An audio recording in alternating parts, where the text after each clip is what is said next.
The door banged closed and roused Father Maxey from his doze. He'd been napping in the confessional booth and had honestly expected not to be disturbed until morning. "Bless me, Father, for I have sinned." He glanced at his watch and saw it was midnight on Christmas Day. He tried to hide the sigh that escaped him and managed to hide it nicely behind a yawn. Whoever's idea this had been to hold a Christmas Eve confessional was beyond him, but so far it had netted very few sinners past 10 o'clock.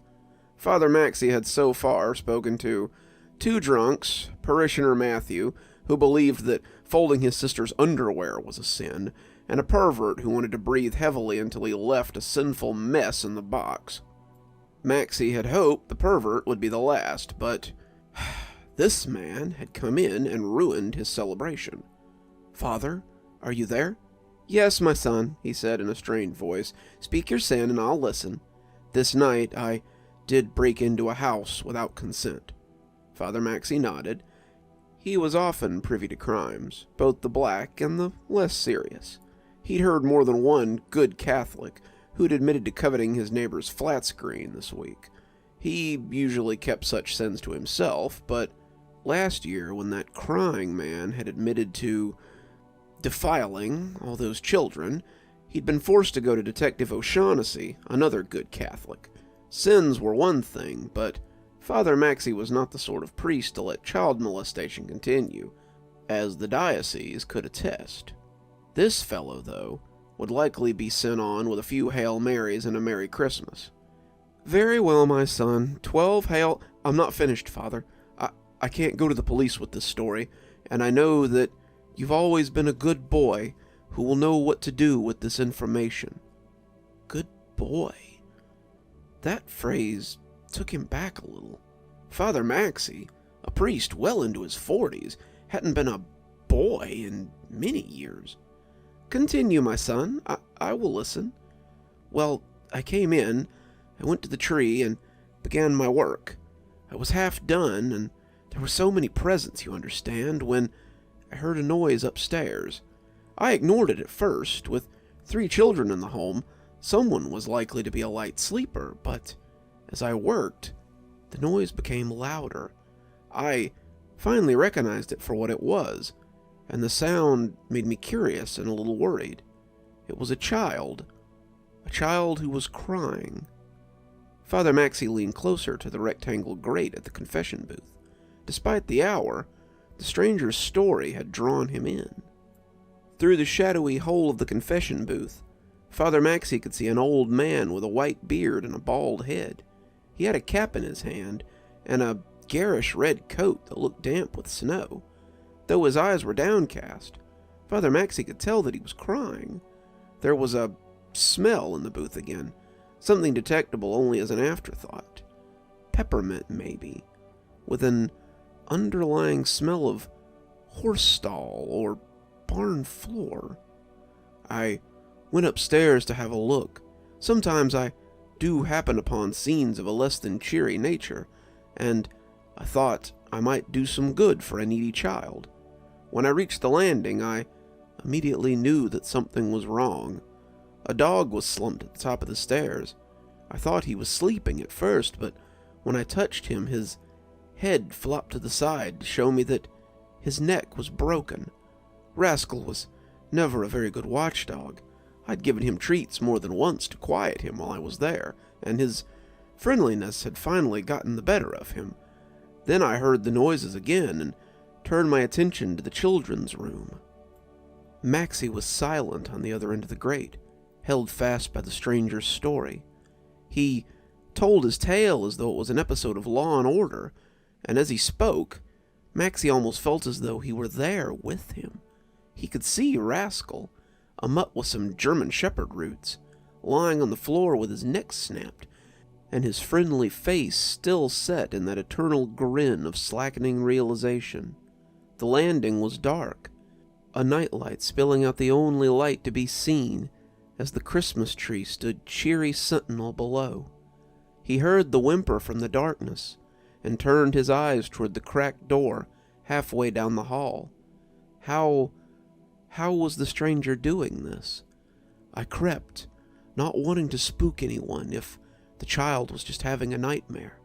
But when I reached the door, I heard the sound again and knew it was no sleeping child.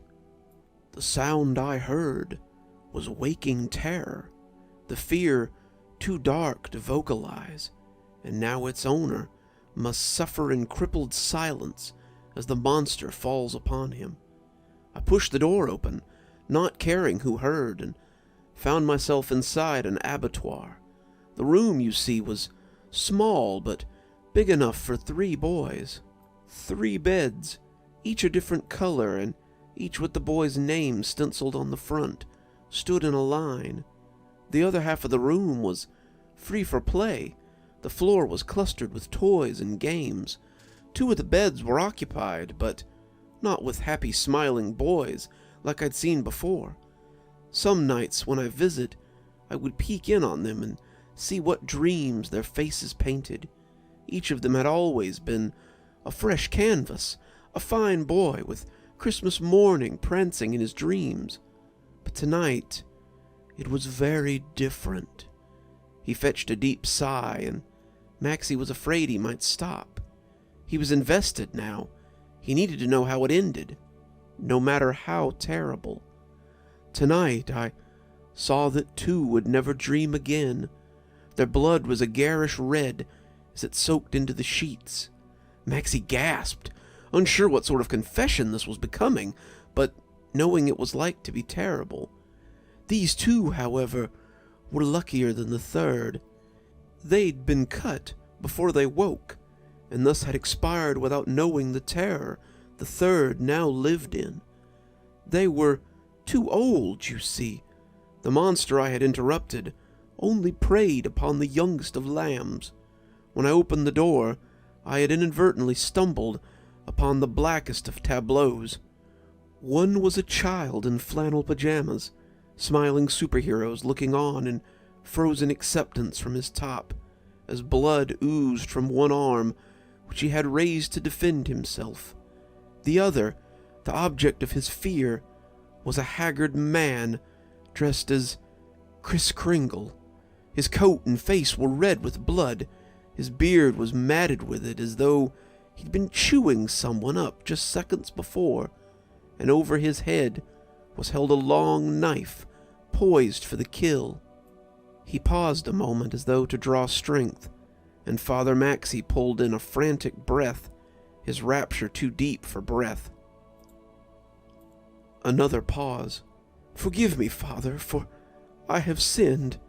On this night I didn't knowingly commit murder.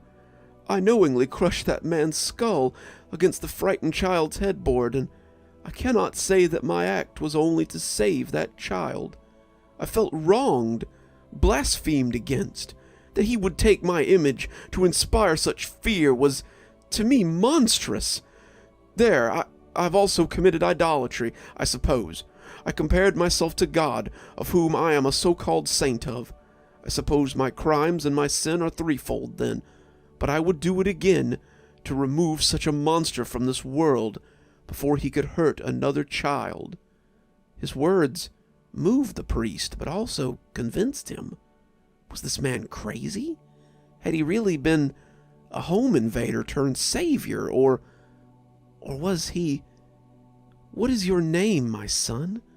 What name did your mother give you on the day of your birth?" "Nicholas, Father.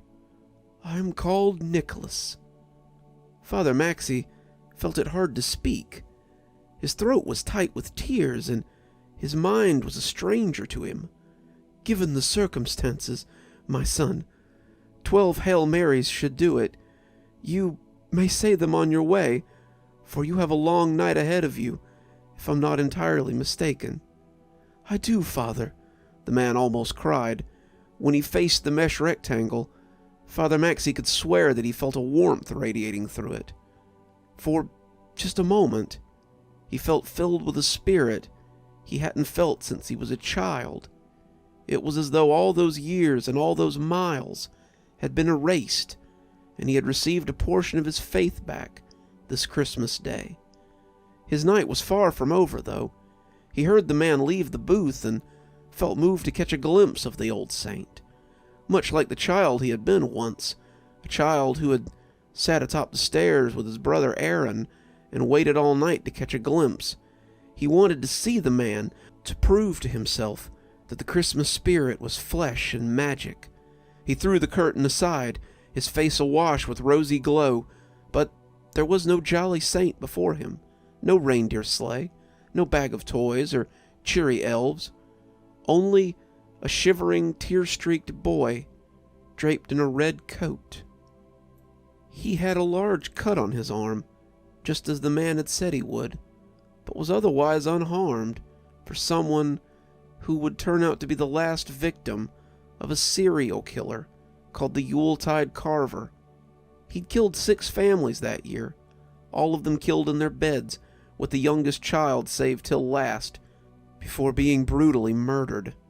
When the police arrived at the young boy's house later that morning, they found his dog, his parents, and his 2 brothers all dead in their beds. Their throats were slashed, and the weapon they found would match their wounds and the wounds of the other victims perfectly. The last body, the one dressed in a Santa costume that he'd likely stolen from the mall he'd been recently fired from, was found laid across the last bed, his skull caved in, the murder weapon clutched in his frozen hand. That would come later, though. For now, the priest bent down before the boy, like a penitent before the cross, and inspected his injuries. He wasn't hurt too badly. He had a long, jagged cut on his arm, but his eyes told the old priest that many of his injuries were below the surface. Maxie raised the child's face, a handsome and well-made face that would likely find little trouble finding a new home if none of his family could be found, and asked him about the man who'd saved him. It would be the statement in all the papers the next day. It would be the headline used by many to paint an end to the long night that had held the city for so long. It was Santa. The real Santa saved me.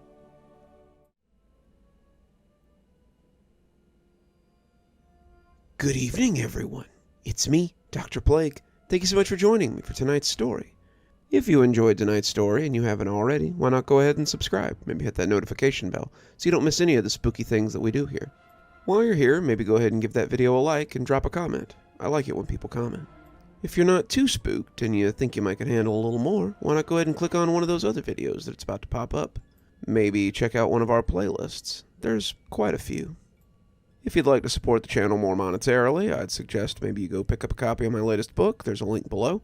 Or maybe head on over to Patreon. I have quite a few tiers. I'm sure there's one that'll suit you best. Speaking of Patreon, let's go ahead and thank our patrons, shall we? Thanks to Janet for being our Spooky Skeleton tier contributor. And thanks to Winters, Xaronan, Emily Coltsfoot, Martha, Marianne Schuler, Jennifer Damron, and Tyler Parker for being our Ghostly Reader tier contributors. Thanks, guys. We just couldn't do the show without you. If you're a fan of my books, I always recommend go ahead and join that Ghostly Reader tier. $10 a month, and it also gets you a book anytime I write one, which is around twice a year usually. And as always, thanks for stopping by. Dr. Plague, signing off. Have a wonderful evening.